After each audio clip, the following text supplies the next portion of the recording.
Assalamualaikum warahmatullahi wabarakatuh. Waalaikumsalam warahmatullahi wabarakatuh. Ketua kelasnya? Untuk memulai pembelajaran pada hari ini, berdoa dalam hati mulai.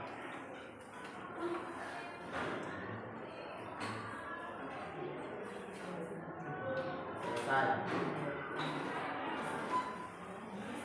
Memberi salam. Assalamualaikum warahmatullahi wabarakatuh. Waalaikumsalam warahmatullahi wabarakatuh. Oke, untuk hari ini ada yang mau berangkat? Ya. Ahmad Isbahul Anam apa ya? Angga Haikal sakit? Iya.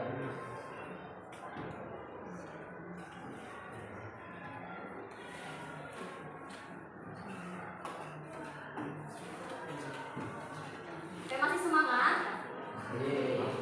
Ya, jadi untuk pertemuan kali ini kita akan bahas mengenai teks eksposisi.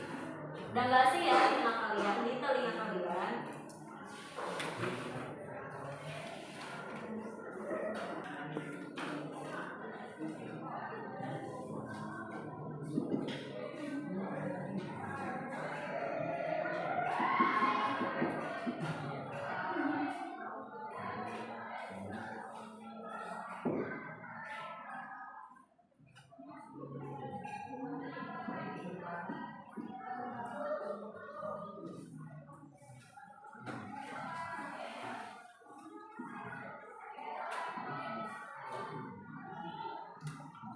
Sudah, Pak.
Oke, ini kan ada teks eksposisi ya. Pengertian dari teks eksposisi apa sih? Ada yang mau membacain nggak buat ibu? Coba angkat tangan yang mau bacain. Cuman baca aja ya, Mas Tommy. Ayo Mas Tommy baca. Teks eksposisi adalah Pengertian sebuah karangan atau paragraf yang memiliki kandungan berupa informasi atau pengetahuan yang mencoba digambarkan dalam bentuk yang singkat, tegas, dan jelas. Nah, ya, jadi teks eksposisi itu sebuah karangan yang memiliki kandungan berupa informasi atau pengetahuan yang disampaikan secara singkat, padat, dan jelas. Nah, contoh dari teks eksposisi itu sendiri ada di iklan. Kalian sering nonton televisi di rumah? Pasti banyak ya iklan-iklan berseliweran ya. Ya, iklan-iklan yang mengandung informasi kayak misal iklan masyarakat, contohnya apa?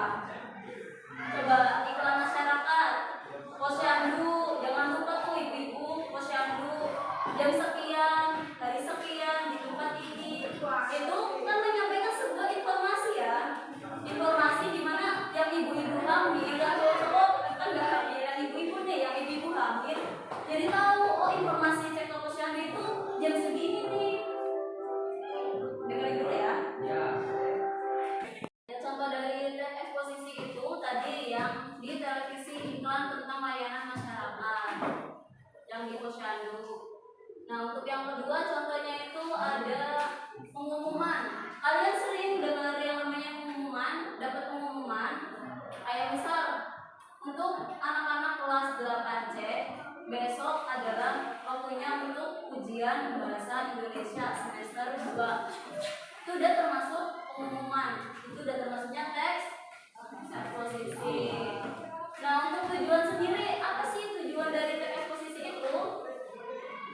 Tujuan teks eksposisi itu menyampaikan suatu hal atau permasalahan agar dapat menggugah pembacanya untuk melakukan sesuatu. Seperti yang tadi Ibu jelaskan ya, contohnya adalah tadi ke posyandu. Tujuan dari ke posyandu itu sendiri itu apa? Tujuan dari iklan sendiri itu apa? Untuk memberitahu kepada penontonnya agar mereka yang ikut serta menonton itu tahu informasinya, jadwal-jadwal pentingnya. Gitu. Paham ya? Nah, untuk yang kedua ada unsur-unsur. Unsur-unsur dari teks eksposisi yang pertama adalah memiliki gagasan. Apa itu memiliki gagasan?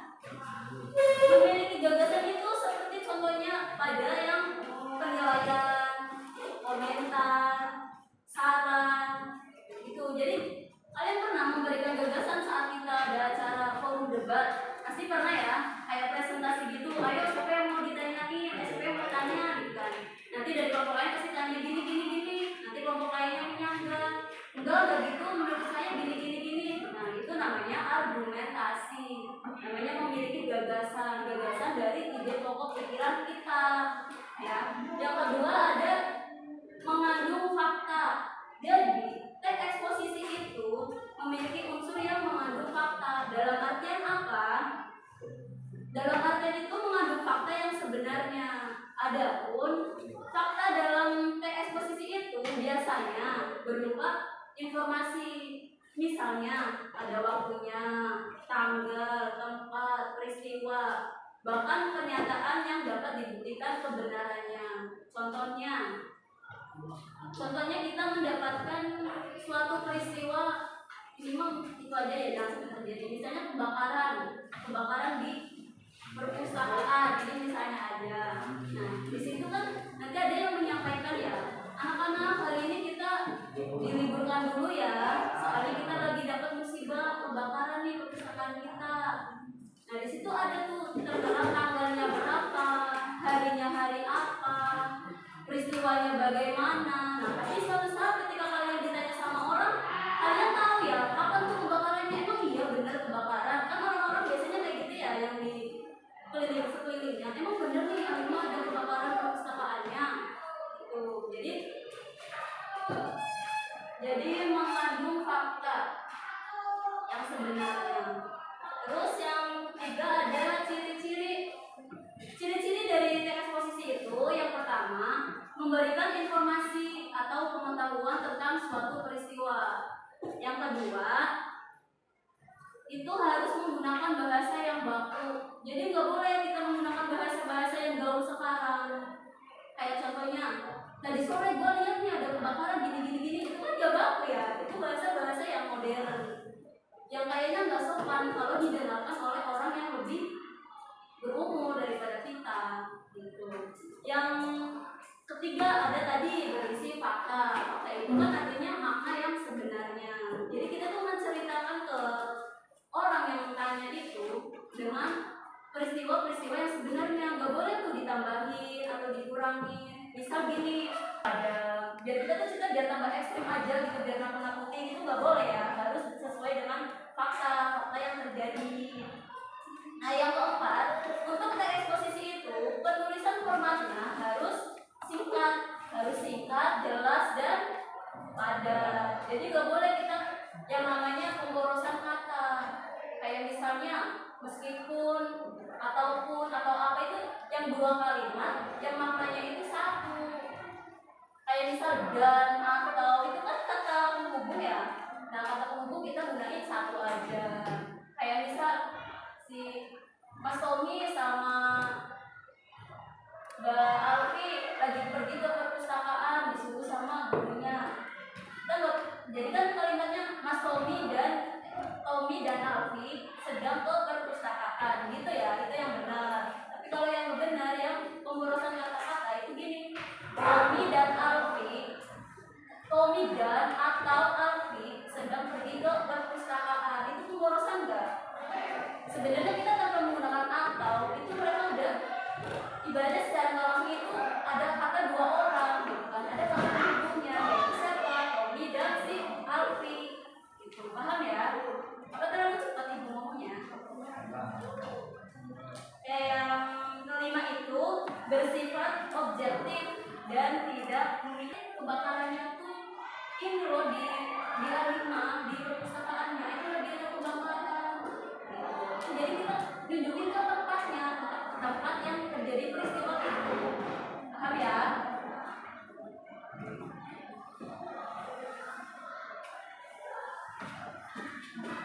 Ada yang mau ditanyakan?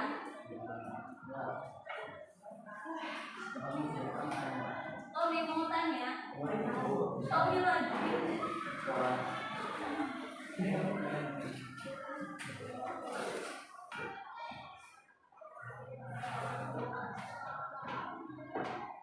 Coba kalau contoh teks eksposisi kan itu ada iklan ya. Yang kalian tahu iklan yang di televisi itu yang mengandung iklan masyarakat itu apa aja? Ada yang sering nonton TV, tapi peristiwa-peristiwa yang sebenarnya nggak boleh tuh ditambahin atau dikurangin. Misal gini, ada biar kita biar tambah ekstrim aja gitu, biar nakut-nakutin itu nggak boleh ya, harus sesuai dengan fakta yang terjadi. Nah yang keempat, untuk teks eksposisi itu penulisan formatnya harus singkat, jelas dan padat. Jadi nggak boleh kita yang namanya pemborosan kata. Kayak misalnya meskipun, ataupun, atau apa itu yang dua kalimat yang maknanya itu satu. Kayak misal dan, atau itu kan kata penghubung ya. Nah kata penghubung kita gunain satu aja. Kayak misal si Mas Tommy sama Mbak Alfi lagi pergi ke perpustakaan disuruh sama gurunya. Jadi kan kalimatnya Mas Tommy dan Alfi sedang ke perpustakaan gitu ya, itu yang benar. Tapi kalau yang benar yang pemborosan kata-kata itu gini, Tommy dan atau Alfi sedang pergi ke perpustakaan, itu pemborosan enggak? Sebenarnya kita tanpa menggunakan atau itu mereka udah ibaratnya secara nggak langsung itu ada kata dua orang gitu kan, ada kata penghubungnya yaitu siapa, Tommy dan si Alfi gitu, paham ya? Apa terlalu cepat ibu ngomongnya? Yang kelima itu bersifat objektif dan tidak memiliki kebakarannya tuh ini loh di A5 di perpustakaannya itu lagi ada kebakaran gitu. Jadi kita tunjukin ke tempatnya, tempat yang terjadi peristiwa itu, paham ya?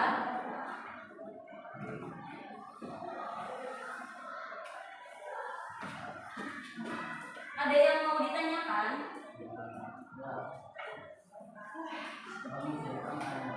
Tommy mau tanya? Tommy lagi.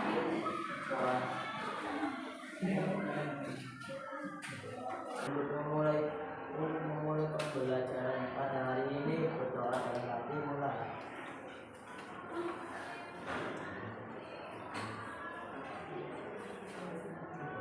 Selesai.